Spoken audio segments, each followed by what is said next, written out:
Boa noite, boa segunda-feira para você, bom começo de semana. Você está no programa Papo Aberto, sintonizado na sua TV Canção Nova, e você pôde acompanhar agora uma manifestação musical maravilhosa da nossa banda Papo Aberto. Boa noite. Boa noite, Márcio. Para a gente é sempre um prazer estar aqui. Ô, Márcio, é importante a gente apresentar a banda para o público, né? Por favor, Sal. Apresentar os nomes dos músicos, a turma precisa saber, né? É Lucas no baixo, o Rogério na batera e o nosso maestro Maércio na guitarra. E eu, Sapo. É um prazer. Bem-vindos, né? E olha, que banda, hein? Você pode curtir aí um pouquinho da nossa banda e tudo isso preparado para você. Bem-vindo ao programa Papo Aberto, essa noite de hoje, preparada com muito carinho, temas interessantíssimos para a gente conversar nesta mesa. E você sabe, na Canção Nova, o espaço está sempre aberto para você. Queremos que você participe. Se quer, pode mandar aí o seu SMS para o número 49.400, antecedidos pela letra CN, pelas letras CN, então CN 49.400, você envia o seu SMS e pode também mandar aí o seu recado pelo Twitter, fazer a sua pergunta em @TV Canção Nova, não é? Então o nosso perfil no Twitter, @TV Canção Nova, você pode participar do nosso programa de hoje. Então quero receber você com muito carinho, desejando que esta semana seja uma semana de muita paz, de muita alegria e, sobretudo, de muita esperança. Não é? Começo de semana é tempo propício, é época própria para a gente esperar. Não uma espera passiva, não é? De estar de braços cruzados, esperando a vida acontecer por si mesmo, mas de ter esperança, de acreditar em coisas boas, de esperar pelo melhor, de acreditar no melhor e de fazer com que ele aconteça. Mas para fazer que algo bom aconteça, a gente precisa esperar. Sem esperança, o ser humano não se move. Não é? Então, tendo isso em mente, tendo isso no coração, vamos participar sim do nosso programa Papo Aberto, porque no programa de hoje nós vamos receber aqui o escritor Davi Vega, autor do livro Cadastros Brancos, onde conta a história do movimento Skinhead e sobre o seu convívio por quase 2 anos com um dos grupos mais violentos de São Paulo.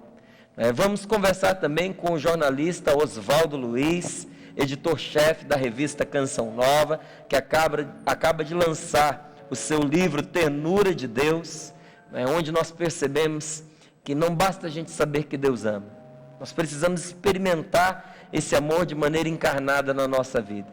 E vamos ter um enorme prazer em receber também o grupo Via 33, que completa 7 anos de carreira, evangelizando e fazendo a alegria de muitos fiéis.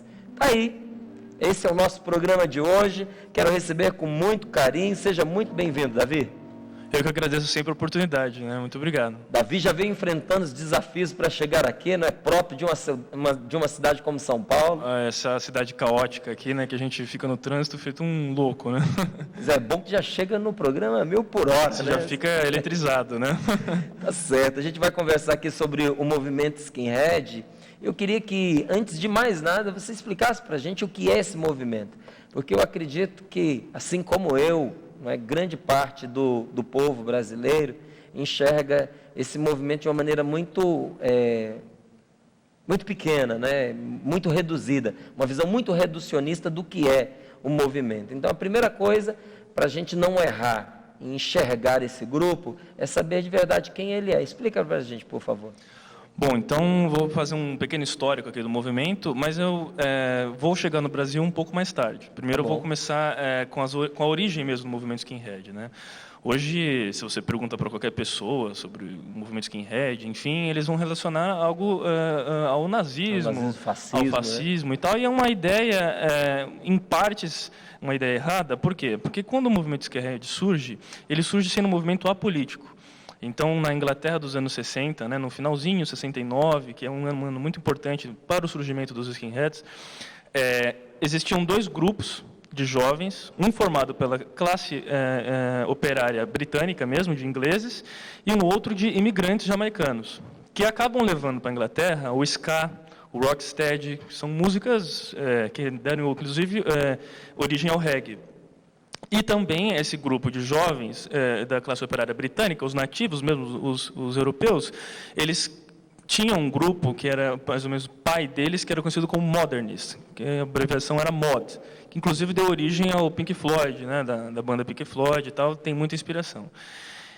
E, com a fusão desses dois grupos, surgiram os primeiros skinheads, que eram uma juventude desacreditada, parcialmente politizados, eles não seguiam nenhuma linha ou doutrina política assim de uma maneira acirrada, eles apenas eram um grupo que se reunia para ir nos jogos de futebol, começavam a brigar, né, formavam aquelas torcidas organizadas, começaram a surgir os hooligans também, enfim.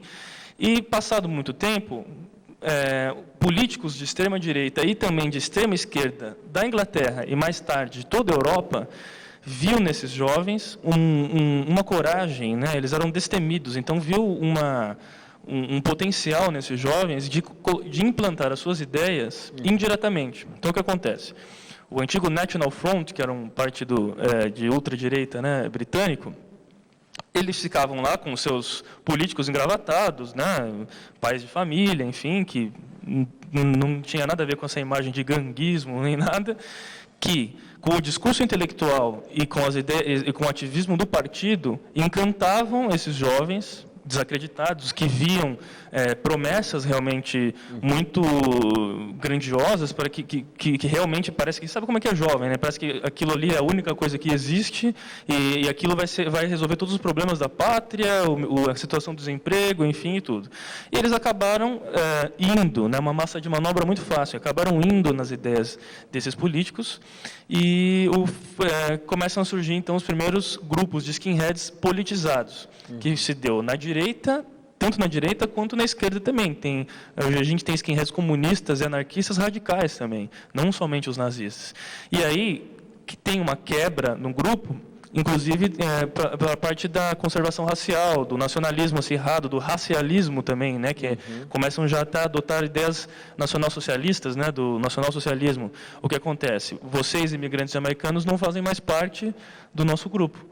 Aqui a gente quer apenas britânicos, a gente quer apenas cidadãos britânicos, raciais, não apenas você tem que ter uma nacionalidade, mas você tem que ser daqui mesmo, enfim, e começa a ter aquele nacionalismo, uma certa até xenofobia, que tem essa quebra do movimento. Claro que não foram todos que foram para esse lado, mas muitos, né, e começam a ter os ataques e os grupos politizados, inclusive milícias, né? Agora, por que, na sua opinião, Davi, só esse grupo acaba ganhando expressão no meio em que nós estamos hoje? Porque quando se fala de skinhead, parece que automaticamente cai sobre eles esse rótulo, né? São nacionalistas extremos, são racistas, muitos ligados ao nazismo, e até alguns tatuam em si, né, a suástica, quando não tem nem ascendência alemã, só são brancos, e levantam essa bandeira. E os outros grupos, a gente, pelo menos assim, não aparece, não tem nenhum valor assim que os evidencie, tal como o nazismo, por exemplo, ao grupo mais ponta de lança aí. Então, essa rotulação referente ao skinhead, principalmente no Brasil, né, que ainda é um país que esse assunto vem se falando agora, coisa que, por exemplo, na Europa e nos Estados Unidos já há muito tempo vem se falando, agora que passou-se a quebrar essa imagem do skinhead como apenas sendo um nazista. Sim, começam a divulgar outras vertentes do skinhead também, enfim. Mas o problema essa força também... veio porque esse grupo era majoritário? Então, quando o movimento skinhead chega no Brasil, ele já chega politizado. Ele não chega da sua forma original como nos anos 60. Hoje, sim, você tem skinheads tradicionais que querem resgatar os skinheads originais dos anos 60, mas ele chega já com um movimento nacionalista. Ele acaba tendo uma quebra aqui também, que é a quebra dos carecas, que é uma coisa genuinamente brasileira mesmo, que são nacionalistas ao Brasil, aceitam pardos, aceitam negros, enfim, como você pode ser nazista num país de maioria miscigenada? Então, eles acabam adotando integralismo, são nacionalistas, mas não tem a questão racial. E aqui, na cidade de São Paulo, principalmente na zona metropolitana, aqui na nossa parte metropolitana e no sul, por ter muita influência europeia, acabam tendo os primeiros white powers, que são os skinheads defensores do poder branco. Inclusive, até aquilo que você tinha citado sobre como é que pode um sujeito usar uma suástica, mas ele nem tem origem alemã. É uma ideia também muito cultuada, onde se tem também um equívoco, que é o seguinte: no próprio nacionalsocialismo, nas fileiras do exército alemão, muitos participaram que não eram necessariamente de origem alemã. Tiveram espanhóis da Divisão Azul, tiveram muçulmanos da bósnios, tiveram a Divisão Handschar, né, que tinha uma cimitarra, o símbolo dela, englobava muçulmanos, tinham asiáticos, enfim. Numa época da Segunda Guerra, sim, chegavam a ser nazistas, porque o que eles têm conceito como raça hiperbórea, né, a raça ariana, não é raça, né, ariana, mas na realidade os arianos é uma denominação de várias raças e etnias que deu origem ao continente Europa e em partes da Ásia, que era a Eurásia. Então, os indianos vão ter origem também ariana. Os persas, se você for naquela região do Cáucaso, os arianos mais antigos eram os iranianos, né? Então, não necessariamente é o alemão loiro, de 2 metros de altura, de olho azul. Não necessariamente era isso. Realmente, sim, aquela imagem do alemão da SS e tal, era aquela imagem que o Hitler passava, porque o Hitler era muito pan-germânico, né? Ele era o nacionalista ao extremo à Alemanha. Mas você tinha outros pensadores que englobavam o nacionalismo europeu em comum, né? Então, a gente vê, é um grande grupo também com vários subgrupos, não é? Com certeza. A gente consegue denominar e qualificar alguns desses grupos? Sim, agora... Como é que você pode distingui-los aí? Só uns exemplos para a gente ver. Sim, a gente tem os carecas do subúrbio, né, que são os precursores aqui do Brasil, os carecas do ABC, que também são nacionalistas, mas seguem uma linha mais integralista. Tem os hash, hoje em dia, que são os comunistas e os anarquistas, né, Red and Anarchist Skinheads. Tem os tradicionais, que estão querendo resgatar a origem mesmo do skinhead reggae, ska, enfim. Tem, hoje em dia tem até skinhead contra a homofobia, né? Tem os skinheads que são... tem skinhead gay até hoje em dia. Tem os tradicionais, os nacionalsocialistas. Enfim, hoje a palavra skinhead se tornou um termo que abrange de várias infantarias. Mas é claro que o cinema ainda gosta de retratar o skinhead relacionado ao neonazismo, enfim, porque vende, né? É exótico mesmo. Entendi. Né? Agora... Quais são as características que definem o grupo? Porque existe um conjunto de valores que tem que ser respeitado para você dizer, não, isso daqui é um grupo skinhead. Não é? Quando você começa a agregar outros valores, ele acaba se deformando, ele acaba ganhando uma característica que vai torná-lo um outro grupo. Não é? Quando se diz skinhead, tem que ter que tipo de qualificação? Principalmente, acima de tudo, a lealdade, né? Eles prezam muito por isso, né? Tanto que não é fácil você entrar. Também não é muito fácil você sair, mas do momento que você chega, eles estão te observando da cabeça aos pés e todas as suas atitudes a cada segundo, por exemplo. Então, tinha o antigo batismo, até que os carecas faziam, que eles faziam uma roda e o candidato, né, o novo integrante, o que estava entrando para aquele grupo, tinha que apanhar de todos, né, para se passar por um corredor polonês, mais ou menos, e sem poder revidar. E isso ia demonstrar uma lealdade realmente, né? E às vezes tem que cumprir uma missão na rua, então você tem que pegar e enquadrar aqueles punks, você tem que pôr uma bomba não sei onde, enfim. Você tem que cumprir alguma missão que você vai mostrar lealdade. E não só nessas coisas está a lealdade às ideias, tem um sentimento de união tão grande que eu acho muito parecido, inclusive, com essas torcidas, que você não necessariamente precisa conhecer uma outra pessoa para ser capaz de lutar e morrer por ela. Só pelo fato de ser um irmão de ideias, né, um camarada, alguma coisa assim, se você vê um outro skinhead da sua mesma vertente, da sua mesma ideologia, já é motivo de você entrar e lutar por ele. Às vezes você vai se vingar da morte de um skinhead, sendo que você nem conhecia ele, às vezes. Mas realmente mexeu com todos, né? Eles têm um código de honra muito forte, é uma coisa bem espartana mesmo, né? Você ficou 2 anos dentro desse grupo? Eu praticamente, na realidade, eu fundei um grupo que era coisa de adolescente mesmo, tá? Eu tinha 16, 17. fundei a Brigada Paulista, que a gente nunca conseguiu passar de mais de 10 membros, né? Mas eu seguia mais uma parte mais intelectual mesmo, né? Cheguei a participar de alguns atos na rua, de brigas, de algumas coisas assim, mas isso nunca foi meu forte. Quando eu percebi que isso não levava a nada, que isso só ia me levar para uma cadeia, enfim, e lá numa cadeia talvez eu não ia, talvez não, com certeza eu não ia conseguir propagar minhas ideias, eu decidi seguir para uma linha mais intelectual. E escrevi textos, conheci líderes, cheguei até a contactar líderes da Espanha, né? Tenho família na Espanha, a família do meu pai inteira é de lá, e a gente trocava figurinha, movimentos na Argentina, nos países aqui vizinhos, e consegui fazer muito contato. E é uma coisa legal, que você tem um perfil assim, do skinhead é o seguinte: você tem aquele que é o ganguista, né? Que ele gosta de mesmo sair na rua, de beber, tal, faz parte, é legal. Só que acontece o seguinte: você também tem aquele cara que é um grande estudioso, um intelectual, está lá defendendo suas ideias de uma maneira até democrática, enfim, e que acaba passando desapercebido e acaba sendo rotulado e perseguido por conta de uma minoria... comportamento de outros. Do comportamento de outros. Mas tem jeito de separar skinhead de violência? É complicado, porque assim, a violência está presente no skinhead, não necessariamente só aquela violência física, né, a agressão física, mas também tem aquela agressão visual, né, você cobre seu corpo inteiro de tatuagem, você raspa a cabeça e faz uma academia, enfim, isso você já tem um visual agressivo, mas é uma visual bem para chocar mesmo, né? Eles vieram para chocar, até inclusive os parentes deles mais distantes, os punks também são movimentos, também é um movimento para chocar. Você tem que ser diferente, você não tem que sair da média comum, né?